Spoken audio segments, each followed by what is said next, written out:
Welcome to Godless and Grounded. When we talk about belief, faith, and the choice to step away from religion, we're not talking about a trivial decision.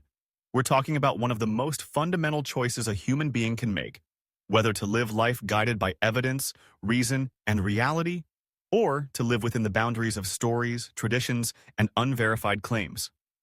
The logical proof of becoming an atheist isn't about arrogance. It's not about being edgy, rebellious, or contrarian. It's about following the trail of evidence, asking honest questions, and refusing to settle for weak answers. Let's start with something very simple. Every religion on Earth makes claims about the origin of life, the universe, morality, and the afterlife. These are not small claims. They are the biggest claims imaginable. And yet, if you take all religions together, you quickly notice that they don't agree with each other. Hinduism speaks of many gods. Christianity says there's one God and Jesus is his son. Islam rejects that and says Muhammad is the last prophet. Buddhism doesn't even really deal with a god in the same sense. All of them claim to have the truth, but logically, they cannot all be correct. At best, one is right and the others are wrong. At worst, they're all wrong. Now, which is more likely? That billions of people across thousands of years invented explanations to fill gaps in knowledge? Or that one small tribe in one small place in one specific era stumbled upon the absolute eternal truth? The logical conclusion leans toward the first option. Think of it this way. Imagine you're presented with hundreds of lottery tickets and every religion is a different ticket. Each one claims, "This is the winning one." But when you ask for proof, none can actually show you the winning number. They just say, "Trust me, this is it." Would you spend your life investing all your energy, time, and morality into one ticket without checking the evidence? Probably not. That's what religions ask us to do. Another key point is morality. For centuries, religions have claimed that without God, people cannot be moral. But history doesn't support this claim. Look at the secular nations of today, countries like Sweden, Norway, Denmark, or Japan. They are some of the least religious societies on Earth, and yet they consistently rank as the most peaceful, the most equal, and the most prosperous. Crime rates are lower, life expectancy is higher, education is stronger. If morality truly depended on religion, these countries should be drowning in chaos. But the opposite is true. Meanwhile, highly religious countries often struggle with corruption, inequality, violence, and lack of progress. This doesn't prove that religion causes chaos, but it does prove that morality can exist and even thrive without God. Let's talk about prayer. Millions of people around the world pray daily. They pray for health, for money, for safety, for miracles. But when you look at the data, prayer has no measurable effect. If prayer truly worked, hospitals would be empty, wars would end, and famine would be solved. Studies have been conducted on intercessory prayer, where groups of people pray for patients in hospitals. The results? No statistical difference. People recover at the same rate whether prayed for or not. Some even do worse when they know they're being prayed for because of the pressure and anxiety it brings. This alone should make us question, if prayer is supposed to be a direct line to an all-powerful being, why does it look exactly like talking to yourself? Now, let's move to the creation stories. Every religion has one, but science has given us a very different explanation. Evolution, for instance, isn't just a theory in the casual sense. It's an explanation backed by mountains of evidence. Fossils, genetics, observed changes in species over time, all point to the fact that life developed slowly through natural selection over billions of years. Religion tells us humans were made instantly, perfectly, in the image of a god. But our bodies tell a different story. We have flaws, imperfections, and leftover traits that make sense only in the light of evolution. Why would a perfect designer give us wisdom teeth that cause pain, or an appendix that can burst and kill us? Or a birth canal so small it makes childbirth one of the most dangerous events for human mothers in history? These are not the hallmarks of intelligent design. They are the fingerprints of evolution, trial, error, adaptation. And what about the problem of evil? If there is a God who is all-loving and all-powerful, then why does unnecessary suffering exist? Not just human suffering caused by human choices, wars, violence, corruption, but natural suffering. A child born with a painful disease, an earthquake wiping out an entire city, a hurricane drowning thousands. If God can stop it but chooses not to, he is not loving. If he wants to stop it but cannot, he is not powerful. And if he neither can nor wants to, then what kind of God is that? The simplest, most logical conclusion is, there is no God behind these tragedies. They are the result of natural forces, indifferent to human life. Real-life examples make this even clearer. Think about the COVID-19 pandemic. Millions of people prayed. Every religious leader claimed their God would protect the faithful. Yet the virus spread indiscriminately, affecting the religious and non-religious alike. The solution came not from holy texts, not from miracles, but from science, vaccines, medicine, public health measures. If divine protection were real, houses of worship should have been the safest places on earth. Instead, they became hotspots of infection. Let's look at the texts themselves. The holy books that billions believe are perfect and divine. But when you actually read them, they sound exactly like the product of ancient, pre-scientific human minds. The Bible talks about the earth being flat, with pillars holding it up, and the sun moving across the sky. The Quran mentions sperm coming from between the backbone and the ribs. The Vedas describe gods hurling thunderbolts and riding chariots in the sky. These are not scientific truths. They are the attempts of early humans to explain the world around them with the limited knowledge they had. Perfect knowledge should not sound outdated 1,000 years later. Yet every holy book needs endless reinterpretation to make it fit with modern science. That's not perfection, that's patchwork. Now, let's talk about something that hits close to home. The way religion is inherited. Most people don't choose their religion after examining all options. They are born into it. A child born in Saudi Arabia is likely to be Muslim. A child born in Italy is likely to be Catholic. A child born in India may grow up Hindu. If religion were truly about objective truth, then geography shouldn't decide belief. Yet it does, which means religion isn't truth. It's culture, passed down like language, like cuisine, like clothing. Imagine if truth itself worked that way, that gravity was true in one country and false in another. It doesn't. Truth is universal. Religion is not. That tells us something very important. Another logical step is to examine the motives. Religion has always been a tool of power. Kings, priests, imams, popes, all used religion to control people, to justify wars, to collect money, to maintain authority.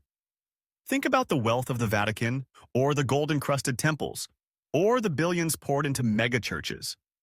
If these institutions truly cared about the poor, why do they hoard riches while people starve outside their gates? The answer is simple. Religion is business, a business that sells hope, fear, and promises of eternity in exchange for obedience and money. And here's the final point for this part. Logic demands consistency. If a religion says God loves all, then why does he exclude billions who happen to be born in the wrong place? If salvation requires believing in one specific prophet or book, then billions who never even heard of it are doomed by default. That's not justice. That's not love. That's not even logical. It's the hallmark of a man-made system that demands loyalty, not truth. The logical proof of becoming an atheist is not one single argument. It's the accumulation of all these points. Inconsistencies in holy texts, failure of prayer, the problem of evil, contradictions between religions, morality existing without gods, the weight of evidence supporting natural explanations. Together, they form a mountain of reason that no faith can climb. Let's go further. History itself reveals why atheism makes sense.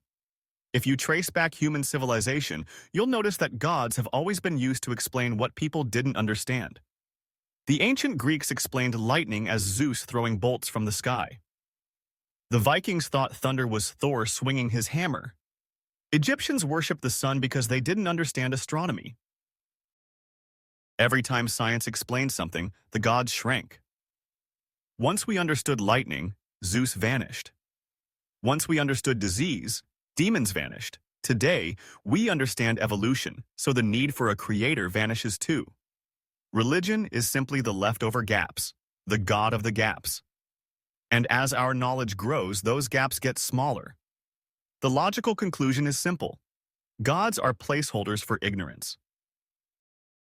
Now, let's be brutally honest about the scriptures themselves. The Bible says the earth is around 6,000 years old. But we know the earth is 4.5 billion years old. The Quran speaks of mountains being like pegs to keep the earth stable. But geology tells us mountains form from tectonic collisions, and they don't keep the planet from shaking. It's those very collisions that cause earthquakes. The Hindu texts talk about the universe cycling endlessly on the back of a cosmic turtle. Fascinating stories, yes, but truth? No. None of these claims stand up to the evidence.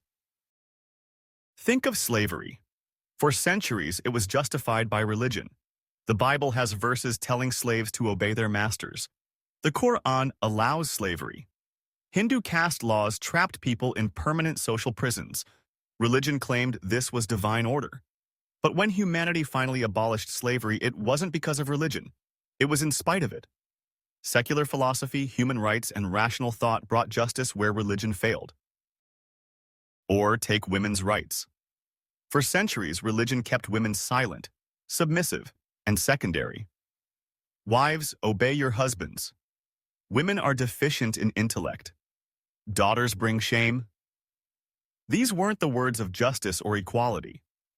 They were the words of men in power. Today, women's rights are strongest where religion is weakest. Again, progress came not from faith but from rejecting it. And what about hell? Think about this logically. Imagine a parent who tells their child, "Love me, or I will burn you forever." Would you call that parent loving? No, you'd call them abusive. Yet religions present God exactly like this, demanding love under the threat of eternal torture. That's not love, that's fear. And fear is the oldest, simplest method of control. A truly moral being would never demand obedience through terror. We also need to look at how religion exploits tragedy. When earthquakes hit, when floods come, religious leaders rush to say, "This is punishment for sin." When a plane crashes, they say, "It's God's will." Yet when something good happens, they say, "It's a blessing." So in other words, religion takes credit for the good and blames people for the bad. Heads I win, tails you lose. It's a rigged game. But logic exposes the trick. Good things happen because of chance, effort, and human kindness.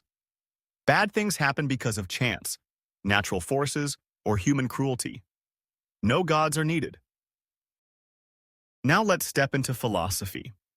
One of the strongest arguments against God is called the Euthyphro dilemma. It asks, is something good because God commands it, or does God command it because it is good? If the first is true, then morality is arbitrary. God could declare murder good, and we'd have to obey. If the second is true, then morality exists independently of God, and we don't need him to define right and wrong. Either way, the necessity of God collapses. Morality stands on its own. Another powerful point, faith and evidence are opposites. If you have evidence, you don't need faith. If you have faith, it means you lack evidence. Nobody has faith that gravity exists. We have evidence. Nobody has faith that the sun will rise tomorrow. We know it will, based on observation. Faith only steps in when evidence is missing. And religions celebrate this lack of evidence as if it's a virtue. But believing without evidence is not a virtue. It's gullibility. Now, think about children. A child is not born Christian, Muslim, Hindu, or Jewish. A child is born with curiosity. Then, through years of repetition, fear, and indoctrination, they are taught to follow a religion. Imagine instead if every child were taught to question, to seek evidence, to think critically. Would religion survive? Probably not. That's why religions put so much energy into teaching children early.